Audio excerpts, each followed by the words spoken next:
నమస్తే, నేను సిరి. ప్రముఖ డైరెక్టర్ రామ్ గోపాల్ వర్మ గారిని ఇంకా అరెస్ట్ నుంచి తప్పించలేమని చెప్పేసి హైకోర్టు కూడా చేతులెత్తేసిన వైనం అనిపిస్తుంది. ఎందుకంటే హైకోర్టుకి బెయిల్ పిటిషన్ మీద వెళ్ళినా కూడా అక్కడ హైకోర్టు కూడా తన పిటిషన్ అయితే తిరస్కరించినట్టు మరి వార్తలు వస్తున్నాయి. ఇంకా రామ్ గోపాల్ వర్మ అయితే అరెస్ట్ అవ్వడం ఖాయం, జైలుకి వెళ్ళడం ఖాయమని అనిపిస్తుంది. సో దీని మీద స్పందించడానికి ఈరోజు మనతో పాటు ఉన్నారు Janasena official spokes person Srinivas గారు. నమస్కారం సార్.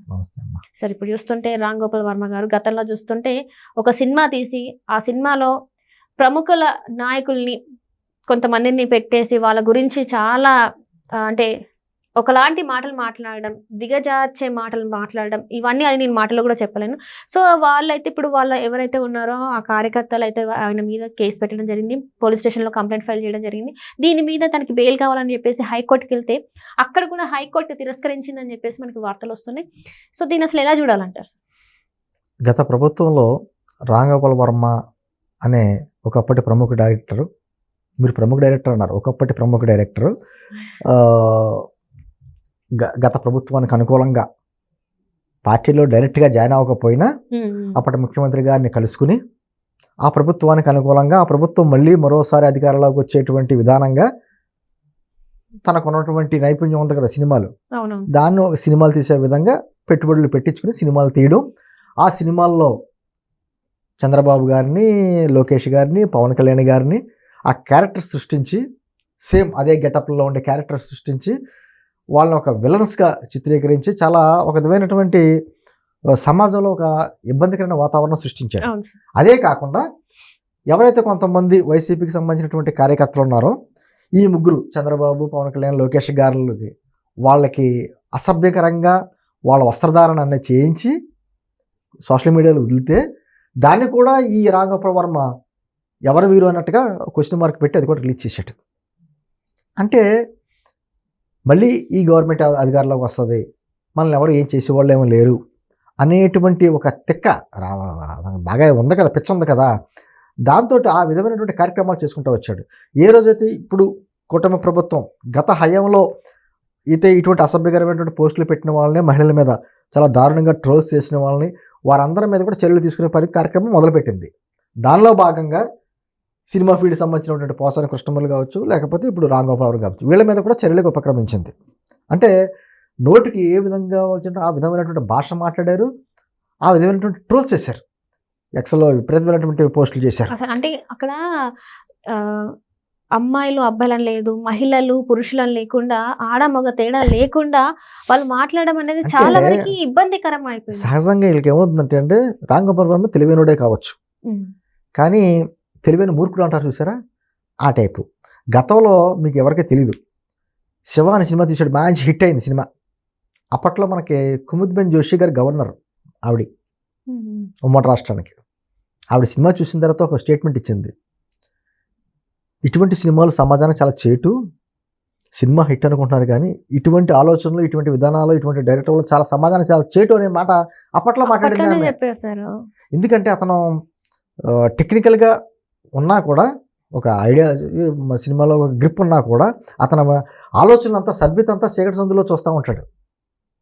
అతనికి సభ్య సమాజం లేదు. ఎందుకంటే అతను వీడియోస్ అని చూస్తే మీరు అతనికి ఒక మామూలుగా మనం మాట్లాడుకోలేము. పక్కన పెట్టుకుని పోర్న్ వీడియోస్ చూస్తున్నాను అని చెప్పేసి చెప్పుకున్నటువంటి దౌర్భాగ్యుడు అతను. అది గొప్ప అనుకుంటాడు. ఎందుకంటే ఆ విధంగా ఏదో రకంగా మంచిగానో చెడుగానో ప్రజల్లో ఎప్పుడూ నానుతూ ఉండాలి ఆ పేరు. పబ్లిసిటీ కోరిన, పబ్లిసిటీ లేకపోతే పిచ్చడైపోతాడు రామ్ గోపాల్ వర్మ. మీరు అతను కానీ పట్టించుకోవడం మానేశారనుకోండి, మీడియా కానీ ఎవరైనా కానీ పట్టించుకోవడం మానేశారనుకోండి, పిచ్చడైపోతాడు. అందుకని ఏదో కార్యక్రమం చేయాలి. ఆ విధంగా గతంలో ప్రభుత్వమే అండగా నిలబెట్టేటప్పటికీ అతను ఇష్టం వచ్చినట్టు రెచ్చిపోయాడు. ఈ రోజున ఏదైతే అరెస్టులు జరుగుతున్నాయో హైకోర్టును ఆశ్రయించి నన్ను అరెస్ట్ చేయకుండా చూడాలని చెప్పేసి కోర్టును అయితే హైకోర్టు కూడా అరెస్ట్ చేయకుండా మేమేం చేయలేం, లేకపోతే కొన్ని రోజులు గ్యాప్ ఇవ్వమని అరెస్ట్ చేయకుండా అని చెప్పి కూడా పెట్టుకున్నారు. అది కూడా మేము పోలీసులను మీరు మాట్లాడుకోండి, అదే సందర్భంలో అరెస్ట్ జరిగితే బెయిల్ పిటిషన్ వేసుకోండి, అంతేగాని అరెస్ట్ చేయకుండా ముందస్తు మేము ఇవ్వలేమని చెప్పేసి అంటే మాట కోర్టు చెవాట్లు పెట్టింది. అంటే చేసిన తప్పులన్నీ చేసేయడం, కోర్టులకు వెళ్ళడం. కోర్టు చూస్తా ఊరుకోదు కదా, కోర్టు తప్పు చేస్తే తప్పు అంటది, ఒప్పు అయితే ఒప్పు అంటది. ఇటువంటి దుర్మార్గమైనటువంటి కార్యక్రమాలు ఏ విధంగా కోర్టు మాత్రం న్యాయస్థానం మాత్రం ఒప్పుకుంటాయి? నిజంగా న్యాయస్థానాలు అది కరెక్టే అని చెప్పేసి అతనికి పర్వాలేదు స్వేచ్ఛ ఉంది అని చెప్పి మాటలు మాట్లాడింది అనుకోండి, రేపు పొద్దున అందరూ అదే పని చేస్తారు.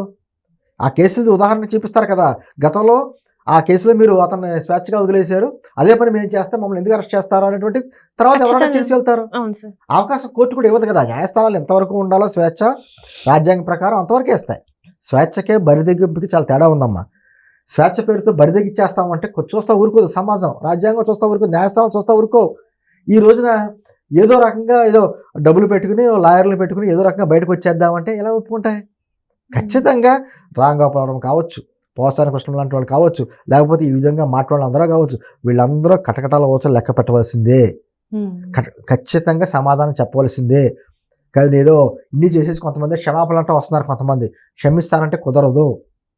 చట్టానికి ఖచ్చితంగా ఎవరైనా సరే శిక్ష అనుభవించవలసిందే. అంటే అప్పుడు ఆ రకంగా మాట్లాడి ఇప్పుడు నన్ను క్షమించండి, మిమ్మల్ని నేను ఆ రకంగా మాట్లాడి తెలియకుండా మాట్లాడాను అంటే అది ఎంతవరకు కరెక్ట్? అదే అంటున్నాను, తెలియకుండా మాట్లాడేశాను, తెలియకుండా చంపేశాను, తెలియకుండా బలాత్కారం చేశాను అంటే సమాజం న్యాయస్థానాలు ఒప్పుకోవు కదా. నువ్వు తెలిసి చేసినా తెలియబోసిన తప్పు తప్పే ఖచ్చితంగా. అంటే ఎవరో చెప్పారే కదని చెప్పి నేను ఎవరన్నా పొడి చేశాను అనుకోండి, పలానా వ్యక్తి పొడమన్నాడు పొడి చేశాను నాకేం తెలియదు అని అంటే కుదరదు. ఇప్పుడు వాళ్ళని ఎవరైతే చేశారో బాగు వాళ్ళకి సంబంధం లేదని వాళ్ళు బహిరంగంగా చెప్తున్నారు. బహిరంగంగా అంటే మరి ఆ తప్పు చెప్పండి, నీ బుద్ధి ఏమైంది? గడితం లేదు కదా. ఆ పని చేయడం తప్పు అని చెప్పి నీకు తెలియాలి కదా, నీకు ఇంట్లో ఆడవాళ్ళు ఉన్నారు కదా అని అంటుంది. ఏది ఏమైనా సరే ఈ బరిదిగింపు కార్యక్రమాలు ఎవరైతే చేశారో, రాంగోపాలం కావచ్చు, ఎవరైనా కావచ్చు, చట్టానికి ఎవరు అతీతులు కాదు. నేను నా ఇష్టం వచ్చినట్టు మాట్లాడేస్తాను, నాకు స్వేచ్ఛ ఉంది అంటే ఖచ్చితంగా న్యాయస్థానం చూస్తా ఊరుకోవు. ఎంతవరకు శిక్ష ఇచ్చాలో అంతవరకు శిక్ష ఇస్తాయి. నేను చెప్తున్నానమ్మా, త్వరలో రాంగోపవరం కూడా కటకటాల వచ్చి లెక్క పెట్టవలసిందే, త్వరలో జరగబోయేది అదే. ఇప్పటి వరకు ఏదైతే ఉందో తన వెనకాల వేరే వాళ్ళు ఉన్నారు, తనకి ఎక్కడికి వెళ్ళినా కూడా ఆ రక్షణ అది కాపాడుతుంది, ఒక కవచం లాగా అని ఇంతవరకు అయితే ఒకటి నడిచింది సార్.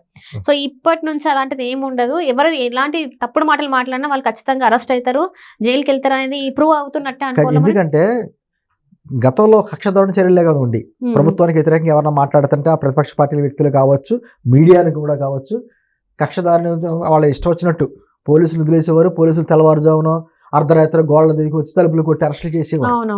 ఇప్పుడు మనం అలా అనట్లా, తప్పు చేస్తే వాళ్ళకి నోటీసులు ఇచ్చి కోర్టు న్యాయస్థానం ముందు మీరు నిలబెట్టండి అనేటువంటి మాటలు మాట్లాడారు. గత 4 నెలలకు బట్టిగా మీలాంటి మీడియా వాళ్ళందరూ మమ్మల్ని ఏకారు, ఏమని అంత దారుణంగా మాట్లాడిన వ్యక్తులందరూ స్వేచ్ఛగా తిరుగుతున్నారు, వాళ్ళ మీద చర్యలు తీసుకోవట్లేదు అన్నారు. ఈరోజు చర్యలు తీసుకుంటున్నారు, ఖచ్చితంగా టైం పడుతుంది. కానీ కొంతమంది వీళ్ళకి కూడా సపోర్ట్ చేస్తున్నారు కదా, కక్షపూరితమైన చర్యలకి పాల్పడుతున్నారు. సోషల్ మీడియా యాక్టివిస్టులను పెట్టుకుని ఈ రోజు సాక్షి పేపర్లు కూడా రాస్తున్నారు. యాక్టివిస్టులు ఏంటి? ఆ టెర్రరిస్టులు వాళ్ళు, నిజంగానూ వాళ్ళు టెర్రరిస్టులు అంటే వాళ్ళు యాక్టివిస్టులు కాదు. అటువంటి వ్యక్తులను కూడా సమర్థించుకుంటూ వెళ్తే సమాజం చిచ్చి అంటది. ఈ రోజున బోరుగడ్డ మాట్లాడిన మాటలు కావచ్చు, వర్రా పెట్టినటువంటి పోస్టులు కావచ్చు, లేకపోతే ఈ రాంగోపాలం లాంటి వాళ్ళు చేసిన వ్యాఖ్యలు కావచ్చు, పోస్టాలు లాంటి వాళ్ళు చేసిన వ్యాఖ్యలు సభ్య సమాజం ఎవరైనా హర్షిస్తారా? ఇప్పుడు అధికారంలో ఉన్నాం కదా అని చెప్పి మేము అధికారంలో ఉన్నాం, ఈ రోజున నోటుకొచ్చినట్టు మాట్లాడకూడదు. అవతల పార్టీలో సంబంధించినటువంటి విధానపరంగా విమర్శించుకోవాలి, అంతేగాని వాళ్ళ కుటుంబంలో ఉన్న ఆడవాళ్ళ మీద విమర్శించడం, లేకపోతే ఇటువంటి ఫేక్ ఇవన్నీ క్రియేట్ చేయడం, అసభ్యకరంగా పోస్టులు పెట్టడం చూస్తూ ఊరుకోదు కదా. ఖచ్చితంగా రేపైనా ఎవరైనా జవాబుతో చెప్పాల్సిందే. ఈ రోజున అదే జరుగుతుంది. ఖచ్చితంగా రాఘోపవరమ్మ ఎంత పెద్ద డైరెక్టరో సీనియర్ డైరెక్టరో ఇవన్నీ కాదు, కానీ ఎవరైనా సరే చట్టానికి పెద్ద చిన్న ఉండదు కదా, ఎవరికైనా శిక్ష అనుభవించవలసిందే, అనుభవిస్తాడు కూడా.